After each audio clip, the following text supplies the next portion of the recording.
Hello, you Goliath Maulers and squat ironheads. It's that time of the week again. We've got our new releases for Games Workshop for the weekend of the 24th?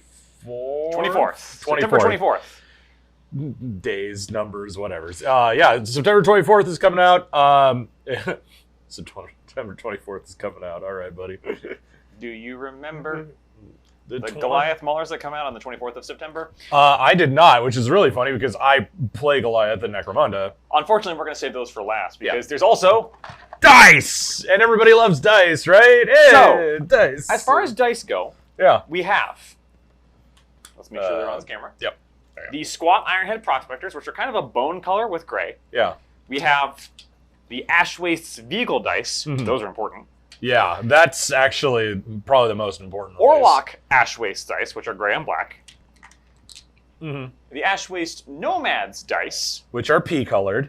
No, they're ketchup-colored. They're McDonald's colors, yellow with a nice red. If that's I should probably go see a doctor. You should probably go see a doctor. And then finally, we have the Goliath Ashwaste Dice. Which are ugly. Well, here's the thing. I like all of these for their readability. Oh, yeah, no, they're... At least all the colors are nice and contrasting. Yes.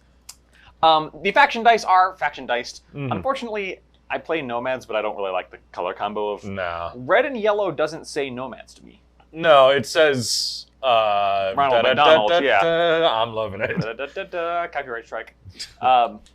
So I'm not a huge fan of the Nomads ones, but at least they're readable. Yeah. The other ones I think are all pretty fitting. The Squat Ironheads Prospectors. Yeah, I guess they're fine. I don't have really a horse in that race. They're not spectacularly impressive. We'll save those for last. Yeah. The Goliath, it's different than their other dice. It's true. They're nice and metallic, so shiny. Yeah. I'll take a shiny. That helps a lot. Orlok is boring but eminently readable. Just like the Orlok. Yeah. Yeah. And then finally we have the one that actually probably really matters for everybody, which is the Vehicle Dice. Yeah. Because until this point, these dice have only been available in the Ashwastes box. The $300 box set that came with 2 factions that you may or may not want and terrain you may or may not want. Yes. A lot of people skipped that box because they didn't want any of it. They didn't play those factions. All they wanted was the book. Now, the book is still only available in that box. GW, please fix that. I want more people to be able to play Necromunda without buying a $300 box. But US impossible. Yeah, at least the Vehicle Dice are now available. Yeah. So one step at a time. Right? Yes, one step at a time. All of these dice are $18, by the way. And you get 1, 2, 3, 4, 5, 6, 7, 8 dice. 8 dice, yeah. So you get 8 dice for $18. Is that a good ratio? Not really. Is it a GW ratio? Yeah. Yes.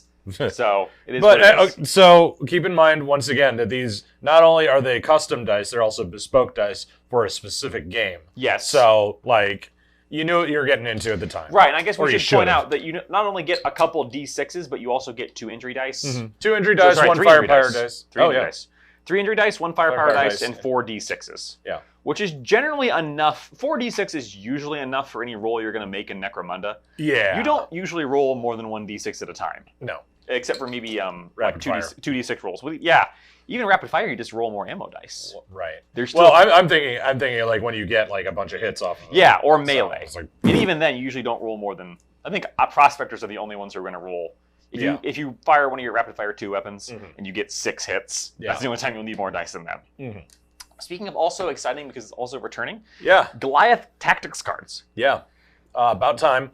Thanks for coming back. A constant problem in Necromunda is that the tactics cards are printed once and never again. Bye. Yeah. But not this time. They're back. Yeah, great, cool. 1650. How long do you think these will last?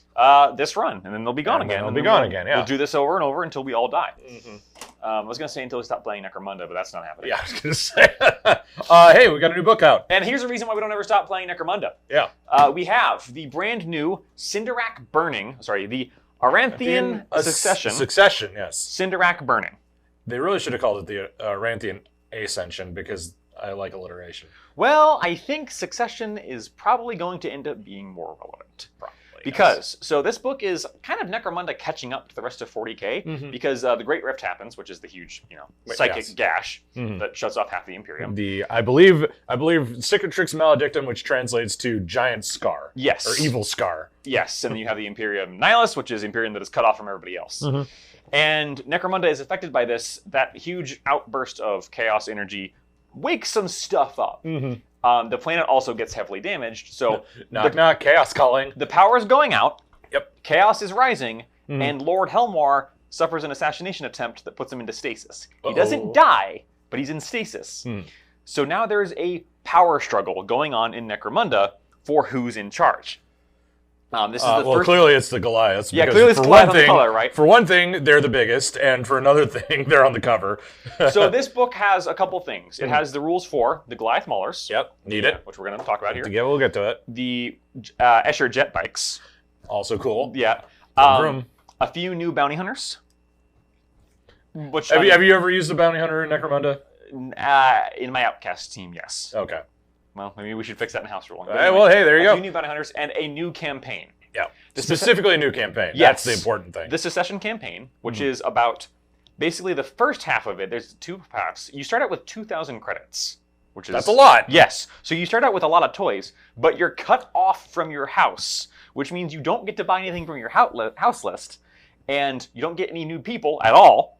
Yeah. And Trading Post, I think, has a -4 to the roll. So good luck getting new stuff. Yeah. You start with a lot, but good luck getting new stuff. And there are constant pitch black rules in effect because the power keeps going out. Yeah. So whereas a regular Necromunda campaign is a steady uptick in power, this is a start here and go. This is a start here, but then it's famine. Yeah. You start cratering really hard. The first half of the campaign also features a system in which you try and gain supporters because you're either kind of starting to fight for the Imperial House, House Helmar, or Lady Krato's rebellion. Lady Krato is the rebel lord. She's already a miniature. She's already had rules. And in this book, she has started I am now going to make my move. Yeah. I should be the queen of Necromunda. Yeah. You kind of get to pick sides, or you don't pick a side. For the first half, you fight for supporters and people hyping you. And the second half, the power comes back on. Things are a little better. Yeah. But then there's a full-scale civil war. As one does. So you pick a side and hope you start win. trying to fight for sides and stuff like that. It looks like an amazing campaign. This still does implement Ash Waste rules. Yeah.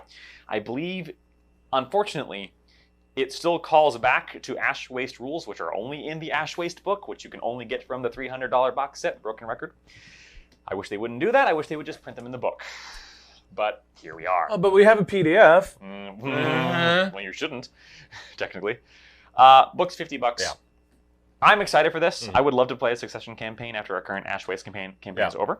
It's going to be a minute. Yeah, it is. But... So luckily, that being said, by the time we get to start any campaign with that stuff, they'll have probably worked out all the kinks and there'll be 2 more books up by then. Yeah, hopefully it'll be... And this is the first in a series. Yeah. This is the first in a narrative series of campaigns.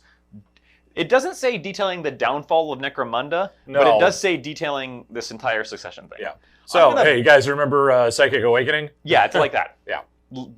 And speaking of, the only new models we have in this release... Vroom vroom. Goliath Maulers. Yes. Jet bikes, Escher jet bikes, not here. Not yet. They're not here yet.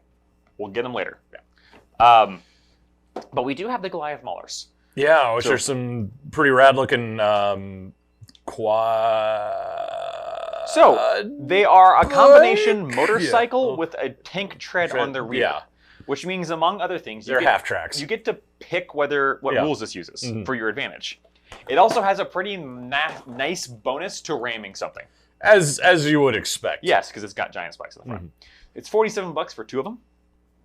Which is the normal price they're doing for vehicles, because the Orlock one's exactly the same. Yeah, and that these aren't going to be you're not making a whole list out of them. Probably not. They're pretty pricey. Yeah. That being said, I'm still going to try and get some in my campaign because I'm tired of running around on Waster dirt bikes. And these seem like they're going to be more fun than Waster dirt bikes. Hopefully. Please. But yeah, no, these are going to be these are going to be on store shelves on Saturday. Yep. At your local game store. Make sure you get your copy in Toot to Sweet. So these are all up for pre-order. Yep. Right now, they'll be out this Saturday. Obviously, what we don't have right now, that they know, let's talk about the squat in the room.